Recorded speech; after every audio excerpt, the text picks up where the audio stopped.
आज हम लोग वास्तविक संख्याएं मीन्स रियल नंबर्स के बारे में पढ़ेंगे। आप लोग जानते ही हैं इस देश में और पूरे देश में कोरोना वायरस महामारी छाया हुआ है। उनके चलते बच्चे घर से स्कूल, कोचिंग, ट्यूशन पढ़ने के लिए भी नहीं जा रहे हैं।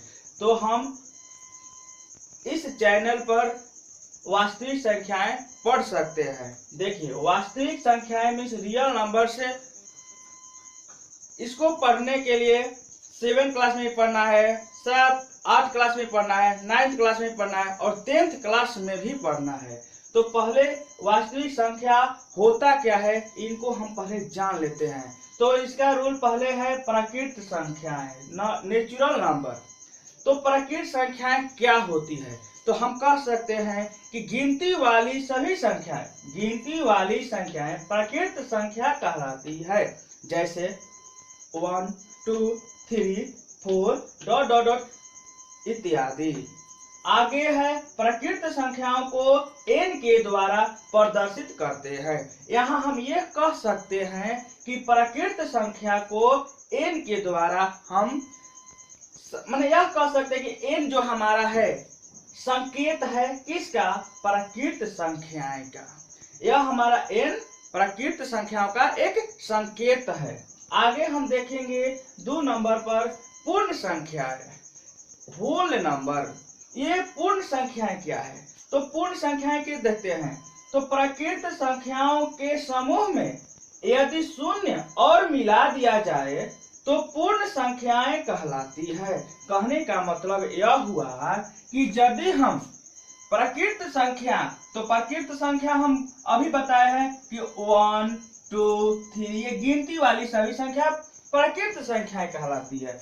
यदि हम प्राकृत संख्या में यहाँ पर 0 लगा दे, शुरू में 0 बैठा दे, तो यही हमारा पूर्ण संख्या कहलाने लगेगी। एग्जाम्पल में 0, 1, 2। तो यहाँ पर क्या किए? यहाँ से लेकर के यहाँ तक जो हमारी संख्या बन रही है वो प्राकृत संख्या बन रही है। और इसी प्राकृत संख्या में हमने क्या किया कि यहाँ पर 0 लगा दिया, तो वो हमारा पूर्ण संख्या हो गई। तो पूर्ण संख्या को जैसे हम प्राकृत संख्या को n के द्वारा दर्शाते हैं, उसी तरीका से हम भी पूर्ण संख्या को w के द्वारा निरूपित करेंगे या दर्शाएंगे। आगे हमारा है पूर्णांक।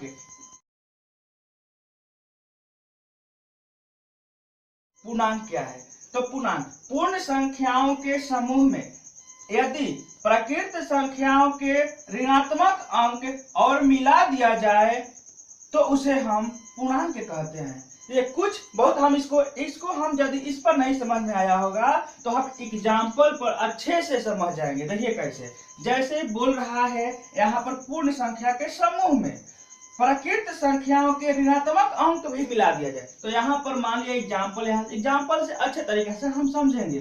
जैसे मान लिया जाए यहाँ पर 0, तो कोई भी संख्या मान लीजिए 0 से स्टार्ट करते हैं तो 1, 2, 3, 4, 5 ... ये चलते चली जाएगी।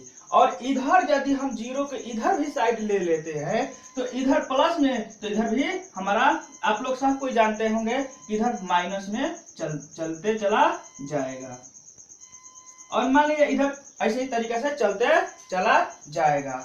तो देखिए यहाँ पर क्या लिखा गया है, तो पूर्ण संख्याओं के समूह में, तो पूर्ण संख्याओं के समूह में, तो मान लिया जाए यहाँ से जो हमारा यहाँ तक की संख्या है पूर्ण संख्या है। तो पूर्ण संख्या के यहाँ पर लिख दिया गया है कि पूर्ण संख्याओं के समूह में यदि प्राकृत संख्याओं के ऋणात्मक अंक मिला दिया जाए, तो प्राकृत संख्या के ऋणात्मक अंक मिला दिया, तो ऋणात्मक अंक मीन्स माइनस वाले को, ऋणात्मक अंक मीन्स यहाँ पर लिख देते हैं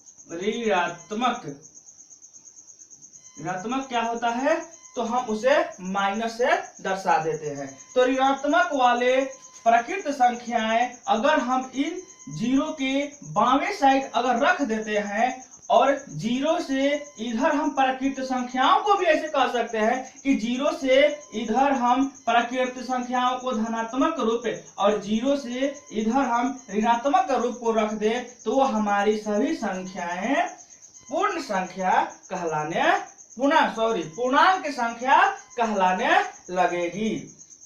देख लीजिए, इसको हम धनात्मक से कह सकते हैं। अब बच गया जीरो, तो जीरो की ऐसी संख्या होगी, आखिर इधर जो जीरो की इधर साइड है ऋणात्मक और इधर जो जीरो के साइड है धनात्मक, तो बच गया जो हमारा जीरो, वो क्या कहलाएगी, तो हम इसको कह सकते हैं नहीं ऋणात्मक नहीं धनात्मक।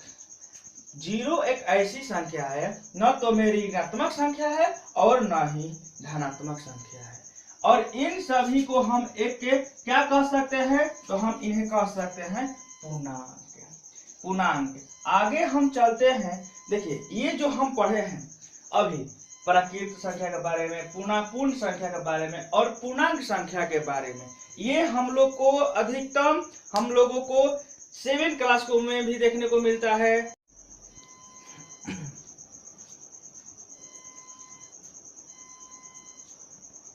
पूर्णांक संख्या ये सब हम पढ़ लिए। जितना अभी तक हम लोग पढ़े वो 7 से लेकर 8 तक ये सभी मैथ में मिलते रहते हैं। जब हम 9th क्लास में हिलते हैं तो वहां से 2 रूल और स्टार्ट होती है वास्तविक संख्या में। कौन कौन सी? परिमेय संख्या और अपरिमेय संख्या। तो परिमेय संख्या के बारे में भी जान लेते हैं।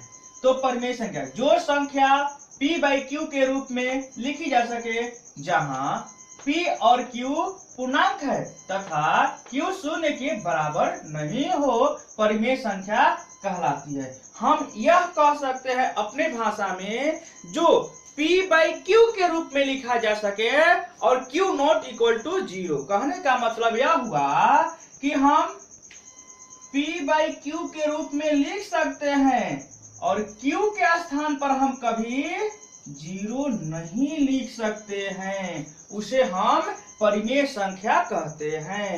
एग्जाम्पल पर हम समझ लेते हैं, जैसे 5/4 यह जो है p का मान है और यह जो है q का मान है। तो हम कह सकते हैं कि 5/4 जो है p/q के रूप में है और q के स्थान पर जो हमारा 0 नहीं है। हम इसको भी कह सकते हैं 7/3 p/q के रूप में है, तो यह हमारा परिमेय संख्या है। यहाँ तक हम कह सकते हैं कि 4, 3 और माइनस में भी रहे तो लोग बोलते हैं यह तो p/q में रही है।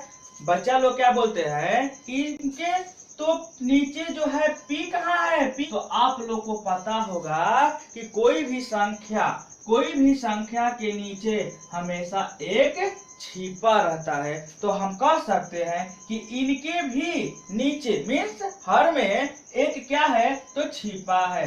तो इनके नीचे क्या छिपा है, तो एक छिपा है। तो अब तो बन गया p/q के रूप में।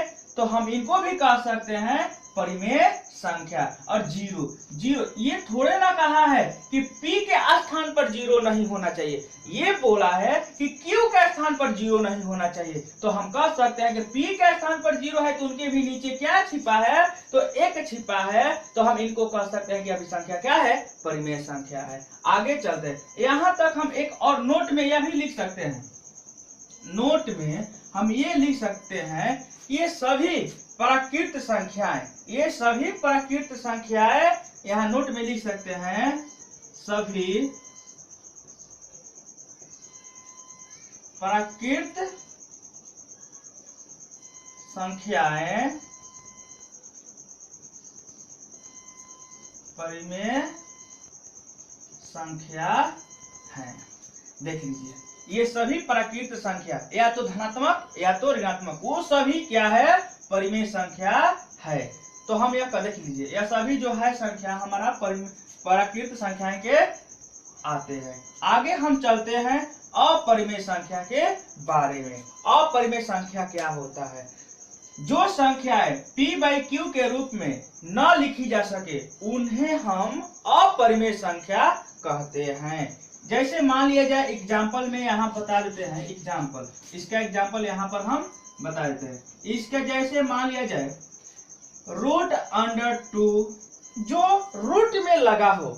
जैसे कोई कोई व्यक्ति यह भी बोल देता है कि क्या हम यहाँ पर √9 अगर रख देते हैं तो क्या हमारा यह अपरिमेय संख्या हो सकता है? नहीं, हम उन्हें अभी बताए नहीं है, लेकिन हम बताने वाले हैं कि अगर हमारा कोई संख्या रूट में है, यदि यह हमारा रूट के अंदर हो सकता है, अंदर से माने बाहर हो सकता है, जैसे यह 36 जो है या किसका वर्ग है, तो हम कह सकते हैं 6 का वर्ग है, तो हम कहेंगे कि यह जो संख्याएं है वह परिमेय संख्या है, न कि अपरिमेय संख्या है। हम इनको क्या बोलेंगे? तो परिमेय संख्या बोलेंगे। रूट में होना चाहिए और वह टूट नहीं सके, माने पूरी उसका वर्ग नहीं हो सकता है, वैसी संख्या। तो यहाँ 9 नहीं हो सकता है। हम यह कह सकते हैं कि 3 है, तो हाँ √3 अपरिमेय संख्या है। यहाँ हम यह भी कहेंगे, इसे चलते चल हम यह भी कहेंगे कि पाई भी जो है हमारी संख्या वो अपरिमेय संख्या है। तो कभी कभी प्रश्न उठता है क्लास में कि पाई का मान जो होता है, पाई का मान जो होता है वह तो 22/7 होता है। जी हाँ, पाई का मान 22/7 होता है, लेकिन यह जो संख्या है p/q के रूप में है और यह जो है हमारा परिमेय के अंतर्गत आता है। तो हम इनको कह सकते हैं कि यह जो एग्जाम्पल 22/7 है वह परिमेय संख्या के अंतर्गत आएगा। और है 22/7 क्या है? परिमेय संख्या। तो लोग कभी कभी बच्चे लोग क्या करते हैं कि प्रश्न उठाते रहते हैं, तो आखिर पाई का मान क्यों अपरिमेय संख्या हुआ? ये भी उनका प्रश्न सही है। उनका यह भी प्रश्न पूछना टीचर से सही है, क्योंकि यह जो पाई का मान होता है 22/7, आखिर यह भी तो होना चाहिए अपरिमेय संख्या। लेकिन थोड़ा सा कंडीशन है, जो पाई का मान होता है एक्यूरेट 22/7 नहीं होता है, एक लगभग मान लिया गया है 22/7। इस वजह से हम कह सकते हैं कि 22/7 जो संख्या है वो परिमेय संख्या है और पाई एक अपरिमेय संख्या है। तो एग्जाम में बार बार पूछते रहता है कि बताइए निम्नलिखित में कौन अपरिमेय संख्या है, और उसमें दे दिया जाएगा पाई। तो हम बोलेंगे कि पाई अपरिमेय संख्या है। और कभी कभी एग्जाम में दे देगा कि आप बताइए निम्नलिखित में कौन परिमेय संख्या है, और उसमें भुलवाने के लिए यह भी दिया रहेगा और यह भी दिया रहेगा। तो हम मारेंगे कि परिमेय संख्या 22/7 है, क्योंकि p/q के रूप में है और q के जगह पर यहाँ 0 नहीं है। यदि मेरा पढ़ाया हुआ वास्तविक संख्या के बारे में अगर अच्छा लगा हो तो मेरा यहाँ पर एक चैनल है,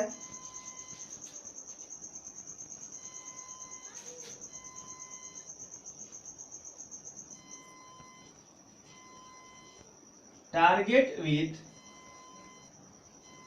M कुमार, जरूर आप लोग सब्सक्राइब कर दीजिएगा। और इस वीडियो को आप लोग, यदि मेरे वीडियो अच्छा लगा हो तो मेरे इस चैनल पर